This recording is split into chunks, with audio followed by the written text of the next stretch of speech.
According to reports that are pouring in from the state of Illinois, Robert Crimo, the perpetrator of a deadly attack at Highland Park during the recent 4th of July festivities, was a mystery, even to his own family. Described as a real quiet kid who most of the time kept to himself, this wannabe YouTube rapper has a face etched in tattoos and is now directly responsible for the death of 6 people and the wounding of dozens more. Thankfully, Robert, the man who was first identified as a person of interest, has now been apprehended by police. And while he has yet to be formally charged in the shooting, authorities believe that they have found the man responsible for these heinous and violent crimes, after capturing him near Lake Forest, Illinois. By now, we've all witnessed, or at least heard about the destruction Robert left behind in his wake, and they're harrowing images to say the least. But who is this kid really, and did anyone in his inner circle have any inkling of what was about to happen? Well, you're about to find out on our newest episode of Before They Were Criminal. According to his IMDb profile, Robert Eugene Crimo III was born on September 20th, 2000 in Chicago, Illinois,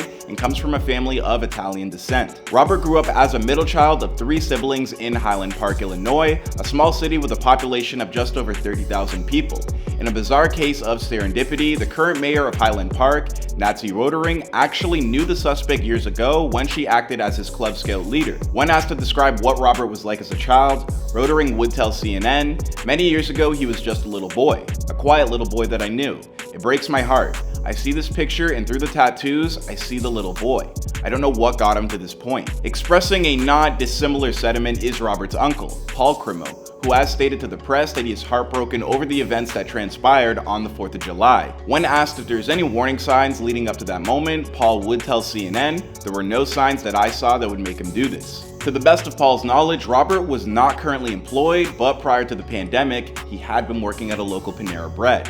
Paul was also unaware of his nephew's political views, only describing him as a quiet, lonely person who kept everything to himself. Before this nightmarish scenario unfolded, Robert lived in a small apartment behind his family's house in Highwood, Illinois, that was owned by his father, Bob Crimo Jr. The suspect's father is a former convenience store owner and a current proprietor of a local deli. More interestingly, Bob also ran for town mayor against Rotering in 2019. While Rotering campaigned as an opponent of assault rifles, it's currently emerged that Bob is probably on the opposite end of that spectrum.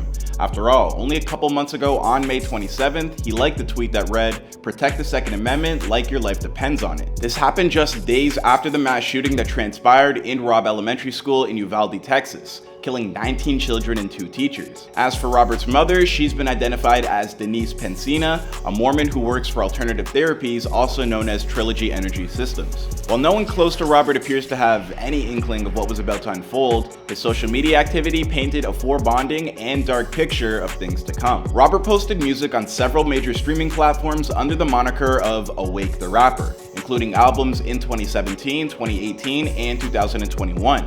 More recently, he released an EP titled Brainwashed that includes tracks with names like Dead Again and I Am the Storm. In general, he averaged around 16,000 listeners a month on Spotify before they wiped his music off their platform over the past few hours, which I honestly think is for the better because we all know how people tend to get more popular after, tragedies happen.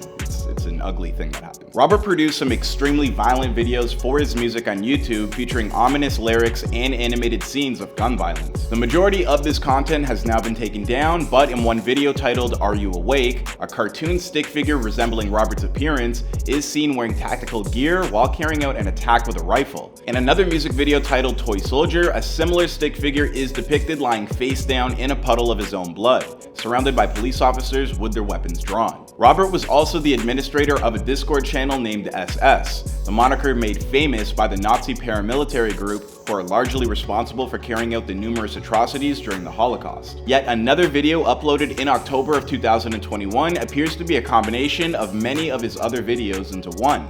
As of right now, this video is being described as a possible manifesto and contains a rambling voiceover from Robert where he says things like a sleepwalker, I am breaking through. My actions will be valiant and my thought is unnecessary. I know what I have to do. In the background of this music video are newspaper clippings that mark the death of Lee Harvey Oswald, the man responsible for shooting JFK in 1963. Clearly, a majority of Robert's online postings reflected a desire to inflict mass carnage on unsuspecting victims long before he actually did so. as Mayor Rotering would herself admit during an interview on NBC's Today. We know that several postings really reflected a plan and a desire to commit carnage for a long time in advance. Which only makes it all the more tragic that those closest to him were unable to prevent what was about to unfold. It started as a typical July 4th celebration in Highland Park. The partygoers, largely all white and affluent, which is keeping with the community's demographics, all showed up to partake in a day of lighthearted festivities. Prior to this event, the town only had 2 murders in the past 20 years, according to the available crime data, and absolutely nobody was expecting what came next. Only 15 minutes into the midst of the celebration, around 10:15 a.m., the first shots rang out. The marching band immediately broke away from their route and started sprinting down the street. At that point, everyone in attendance knew what was happening. There was an active shooter on the loose. Reports would later reveal that Robert climbed an unsecured ladder that was attached to an outdoor equipment store known as Gearhead Outfitters. Upon arriving on the roof, Robert opened fire on the crowd, killing 6 people and injuring dozens more. One witness would tell CNN, "It sounded like fireworks going off.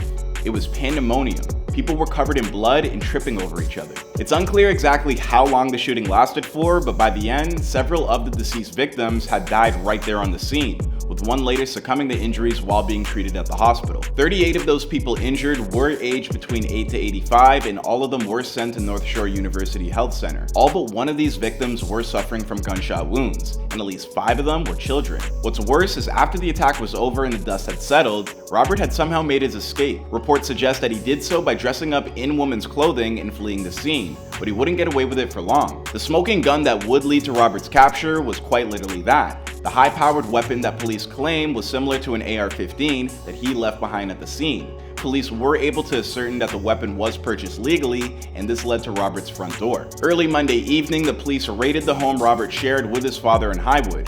Now, it is unclear what, if anything, was found, but Robert wasn't home. Thankfully, authorities wouldn't have to wait long to find him. During an attempted traffic stop, a North Chicago police officer recognized Robert's silver car and license plate. Robert then attempted a brief getaway, but the cops were able to chase him off the road and secure him. As of right now, that's about all we know about this developing case.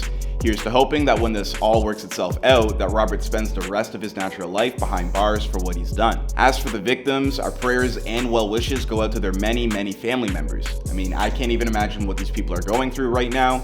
You never really expect something like this to happen, especially in a quiet and sleepy town like this one. But I mean, let's be honest, with the recent uptick in gun violence that just seems to constantly be escalating in the United States, pretty soon we aren't going to be shocked anymore. Sickened and saddened, of course, but shocked? I don't know, maybe not.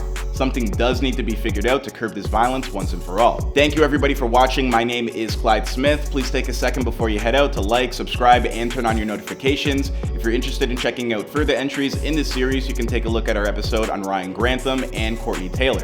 And I'll see you guys in another episode.